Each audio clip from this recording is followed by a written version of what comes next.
पाकिस्तान और भारत दोनों nuclear power हैं। आजकल इन दोनों ममालिक में बढ़ती कशीदगी एटमी हमले तक पहुंच सकती है। अगर एटमी हमला हुआ तो जान बचाने के लिए सिर्फ 30 मिनट का वक्त दरकार होगा। मौत यकीनी हो सकती है। जानिए एटमी हमले से जिंदा बचने के लिए खुफिया तरीके। नाजरीन, तसव्वुर करें जब एक लम्हे में दुनिया का मंजर बदल जाए। एटमी हमले के बाद ज़मीन पर दहती आग और आसमान पर जहरीला धुआं। लेकिन क्या आपने इस जंग से बचने की तैयारी कर ली है?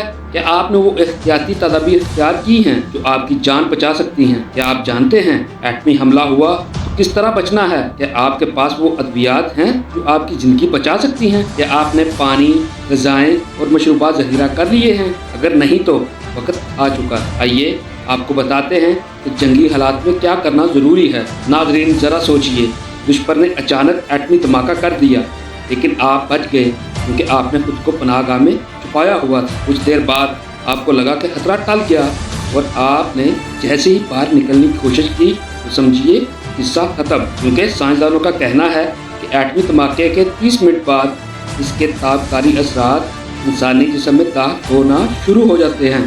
चंद दिन में मौत। इसलिए 72 घंटे तक छुपे रहिए। बाहर निकलने की ज़रा बराबर गलती ना करें।